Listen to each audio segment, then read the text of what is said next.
المتقین المنتخبین المنتجبین ولعنۃ اللہ علی اعدائہم اجمعین من یومنا ھذا الی قیام الساعۃ فی الفرقان الحمید والمحکم کتابہ المجید وقولہ الحق بسم اللہ الرحمن الرحیم یا ایھا الذین آمنوا اتقوا اللہ وکونوا مع الصادقین صدق اللہ مولانا العلی العظیم وبلغنا رسوله النبی الامین الکریم ونحن على ذلك لمن الشاہدین والشاکرین والحمد للہ رب العالمین۔ ایک مرتبہ سارا مجمع مل کر نبی اور آل نبی پر بلند آواز سے درود پڑھے، اللہم صلی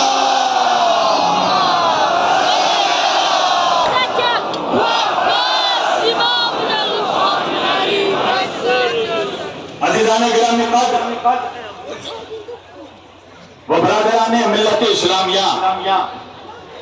بندگان توحید و عاشقان رسول و آل رسول، غلامان دربار بطول، مولا آپ سبوں کے جذبہ ایمانی کو زندہ و سلامت رکھے، آمین۔ میں اللہ کا شکر گزار ہوں اور اہل بیت علیہ السلام کا ممنون و مشکور ہوں کہ جن کے صدقے طفیل وسیلے سے آج اس عظیم الشان اجتماع میں جو کہ امام خمینی کے برسی کے موقع پر سرزمین لداخ کارگل میں منعقد کیا گیا ہے، جس کی صدارت قبلہ و کعبہ علامہ نمائندہ ولی فقیہ جناب آغائے مہدی پور صاحب قبلہ فرما رہے ہیں۔ مجھے جب اس پروگرام کے لیے دعوت آئی تھی اور مولانا بشیر صاحب نے، مولانا فیروز ربانی صاحب نے مجھے فون کیا تھا تو مجھے بتایا گیا تھا کہ مولانا یہ بہت سرد علاقہ ہے، اور اس کے بعد جب میں نے ذرا گوگل میں یوٹیوب میں سرچ کیا تو پتا چلا کہ 12,000-13,000 فٹ بلندی میں مجھے یہاں پر آنا ہے،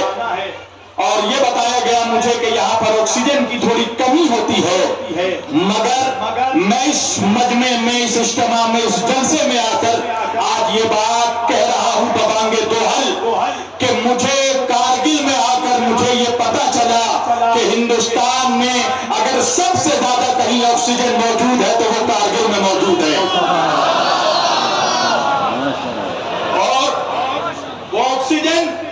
ایمانی اور روحانی آکسیجن ہے۔ سبحان اللہ، سبحان اللہ۔ ابھی میری بہنیں بچیاں جب سلام پڑھ رہی تھی تو میرے آنکھوں میں آنسو آئے ہوئے تھے اور ایک عجیب کیفیت تھی مجھے، میرے اندر یہ مجمع اور یہ جوش، یہ جذبہ، میں نے پوری دنیا میں بہت ممالک کا سفر کیا ہے، مگر یہ جوش، یہ جذبہ ایمانی جو آج میں نے کارگل میں دیکھا، واللہ میں نے یہ جذبہ کہیں نہیں دیکھا، اور یہ جذبہ ہمیں عطا ہوا ہے تو انقلاب امام خمینی سے عطا ہوا ہے۔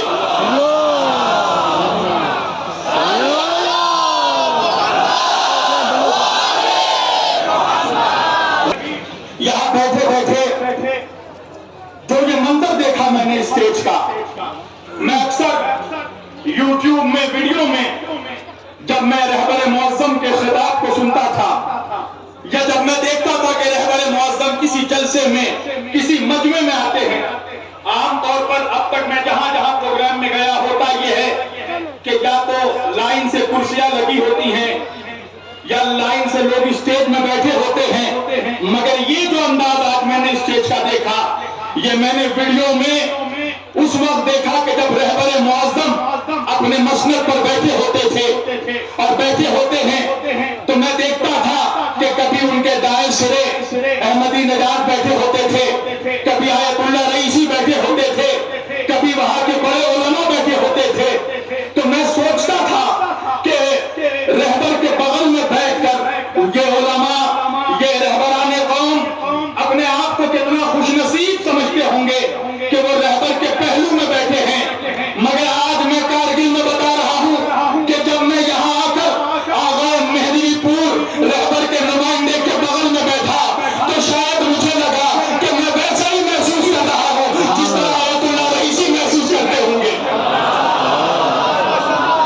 ماشاءاللہ واللہ. میں بیٹھے بیٹھے سوچنے لگا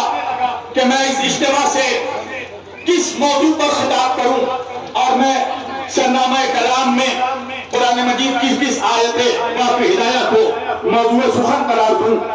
اچانک میرے ذہن میں، میرے دل میں قرآن مجید کی یہ آیت آئی، اور جس کی میں نے تلاوت کی اور شرنامہ کلام میں جسے موضوع سخن قرار دیا۔ پروردگار عالم اپنی مقدس کتاب قرآن مجید فرقان حمید میں اپنے بندوں سے خطاب کر کے اللہ کہہ رہا ہے، بسم اللہ الرحمن الرحیم، یا ایھا الذین آمنوا اتقوا اللہ، اے ایمان والو اللہ پر یقین رکھو، وکونوا مع الصادقین، اور سچوں کے ساتھ ہو جاؤ۔ سبحان اللہ، سبحان اللہ، سبحان اللہ. تاریخ اسلام میں آخر وہ سچے کون ہیں جن کے ساتھ اللہ کہہ رہا ہے ان کے ساتھ ہو جاؤ، ان سچوں کے ساتھ ہو جاؤ؟ تو آپ مجھ سے ملت اسلامیہ کے لوگ سوال کریں گے، اور میری تقریر ہمیشہ بلا تفریق مللوں، مذہبوں، اقواموں، ادیانوں، تحریکات ہوتی ہے۔ تمام اقوام عالم کے لیے، عالم اسلام کے لیے میرا خطاب ہے، اللہ کہہ رہا ہے سچوں کے ساتھ ہو جاؤ۔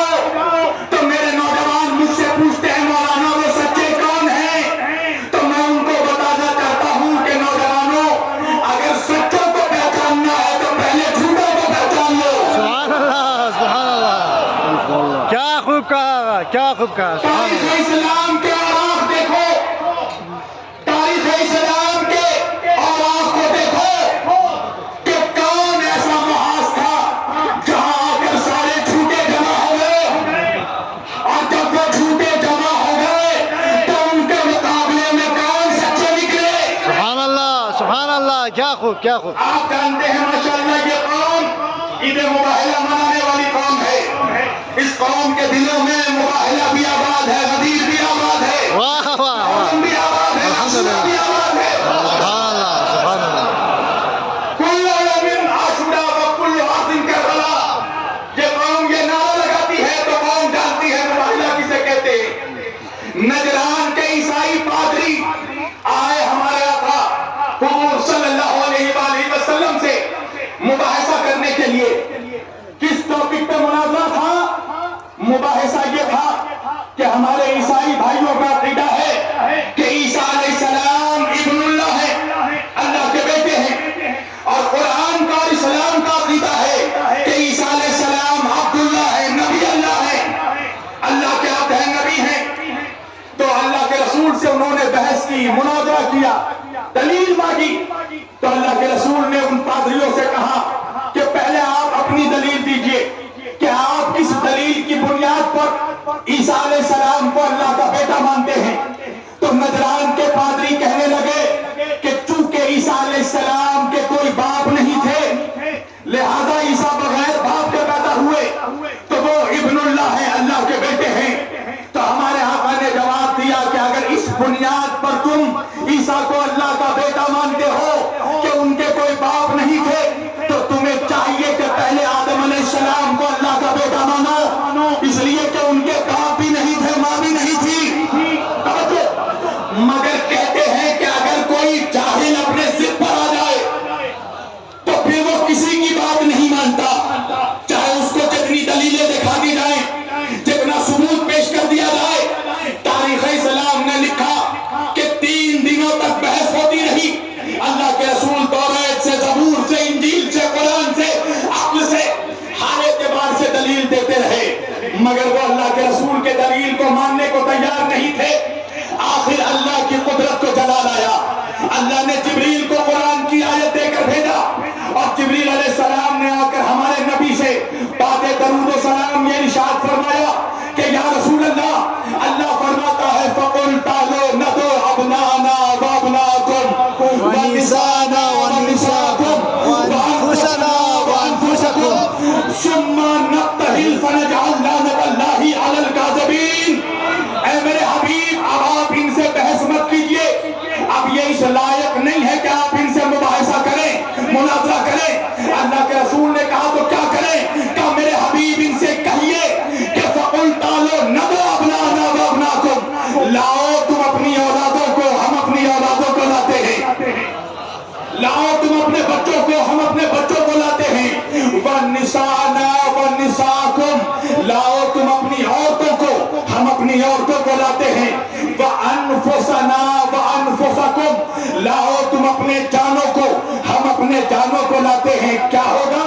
فَنَجْعَلْ لَعْنَةَ اللَّهِ عَلَى الْكَاذِبِينَ، جو جھوٹا ہوگا اس پہ اللہ کی لعنت ہوگی۔ تو تاریخ اسلام نے لکھا کہ جب بات بچوں کی آئی تو نبی نے کسی اور کے بچوں کو نہیں دیا، علی کے دو بچوں کو لے کر نکلے۔ معلوم ہے نا کون بچے؟ امامین کریمین سیدین نیرین شریفین سبحان اللہ سبحان اللہ سبحان اللہ سبحان اللہ،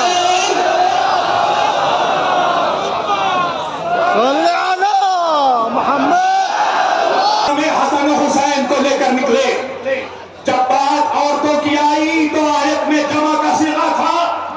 ادھر بھی عورت کو لے تھے، مگر جب بات نساء کی آئی، یاد رکھنا نساء میں ماں آتی ہے، بیٹی بھی آتی ہے، بہن بھی آتی ہے۔ تاریخ سے لکھا جب بات عورتوں کی تو نبی کسی عورت نہیں فاطمہ زہرا کو لے کر نکلے، بی بی سیدہ کو لے کر نکلے۔ اب جب بات جانوں کی آئی تو کسی اور کو لے کر نکلے، علی مرتضیٰ کو لے کر نکلے۔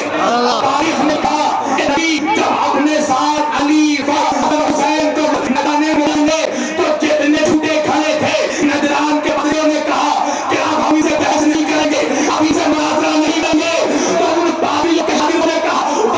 ان دنوں میں زمانوں کے نبی دلیل دے رہے تھے، ثبوت پہ ثبوت دے رہے تھے، مگر ثبوت آم نہیں تھے، مگر آج کہا کہ مباہلے سے پہلے اب اسے اپنائے ہیں۔ تو نجران کے بابیوں نے کہا کہ مسلمانوں کے رسول آپ ان لوگوں کو لے رہے ہیں لیکن چہروں کے نور کو دیکھ کر یہ پتا چلتا ہے کہ اگر یہ لوگ اشارہ دیں تو پاؤں اپنی جگہ پہ آ جائے۔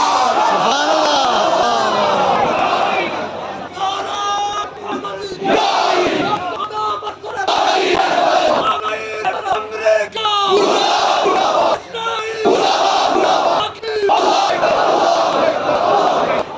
ہماری بہنوں کے بچیوں جذبات ہو رہا تو مجھے کہتی ہے کہ مشہور فاطمہ زہرا ہے، اپنی بہنوں کے لیے بھی فاطمہ زہرا سلام اللہ علیہا کے شان میں کون کا سننا، یہ نبی قافلہ لے کر نکلے، سمجھو حضرت فاطمہ زہرا چاہے۔ اللہ اکبر، میری بہنوں تمہاری کوئی رہبر ہے، تمہاری کوئی لیڈر ہے تو وہ فاطمہ زہرا ہے، تمہاری لیڈر ہے تو سیدہ زینب ہے، تمہاری لیڈر ہے تو بیوی زینب۔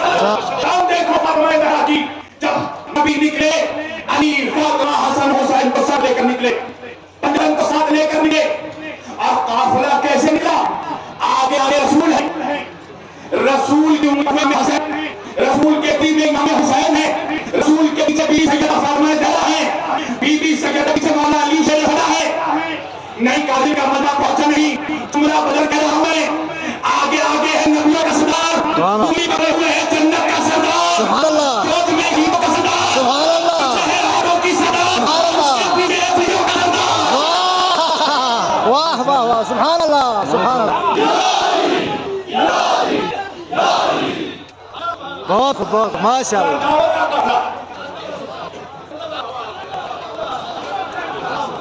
بادشاہوں کا قافلہ، سدوں کا قافلہ نکل رہا ہے، جھوٹوں کے مقابلے پر۔ رسول پاک صلی اللہ علیہ وسلم کی حدیث ہے، علی و مال حق و برحمائی، سبحان اللہ، زندہ باد زندہ باد، اور علی کے ساتھ ہے، بے شک بے شک، اس کے بعد نبی نے بھی بتا دے گا حق کو بندر موڑ دے، جدھر جدھر علی مڑے، اور بھی مسلمانوں اگر تم ایسا دیکھو کوئی ایسا زمانہ آ جائے کہ تم دیکھو کہ آدم علیہ السلام کی ساری اولاد ایک طرف چل رہے ہو اور اکیلے علی طرف چل رہے ہو تو نبی فرماتے ہیں کہ میرا حکم ہے تمہارے لیے آدم کی اولادوں کے پیچھے چلنا، علی کے پیچھے ماشاء اللہ زندہ باد زندہ باد، علی تمہیں تمہاری ہونے دیں گے۔ تو قرآن کہہ رہا ہے ایسے سچوں کے ساتھ بنو۔ اب آپ مجھے کہیں گے مولانا یہ واقعہ تو 1400 سال پرانا ہے، ہمیں اس زمانے والے کا کریے، انہوں نے مان سکتے ہیں ہم کے ساتھ ہو گئے، سبحان اللہ سبحان اللہ، حق پر ہے۔ تو میں تمہیں مولا علی کا نماز سناتا ہوں، مولا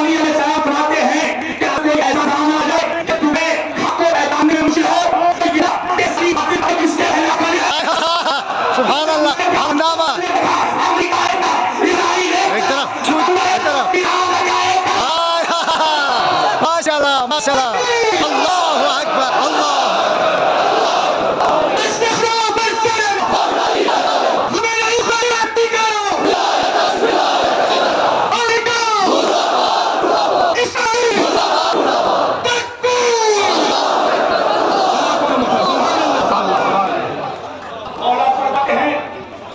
کہ جب حق کا جنم مل ہے تو یقین نہیں ابھی تب ہمیں فرانس سے آ رہے تھے ایران تو بیوی کا جرنلسٹ تھا فورن فیری کے ساتھ بیٹھ کے ساتھ تھا اور اس لوگوں نے بتایا کہ ابھی ایران کی لڑائی میں یہاں کرے گی اور سائٹ کو لگے گی وہ کہتا ہے کہ وہ سب سے بے ہوش ہو گیا مجھ نے کہا میں نے دیکھا سلمہ فارغ ہوا ورنہ مسئلے کے ساتھ لوگ تھے وہ سب شہادت کے لیے خوشیاں منا رہے ہیں سبحان اللہ ماشاء اللہ یہ ہے اللہ اللہ کی کرتی آپ جانتے ہیں سورہ میں اصطلاح اور یہ اصطلاح امام موسیٰ کاظم علیہ السلام سے بلا تھا اور آپ دیکھیں ہندوستان میں جتنے صوفیاء ہیں اولیاء ہیں 90% وہ سب یہاں سے آئے سارے عرب سے کوئی نہیں آیا 90% تو یہاں سے ہوتے رہے ہمارے واسی سلسلے کے ایک فقیر کا نام ہے بابا سارے علی واسی بنگلور میں رہتے ہیں جس کو صبح یہ ہو میرے پاس ان کا ویڈیو موجود ہے آپ دیکھ لینا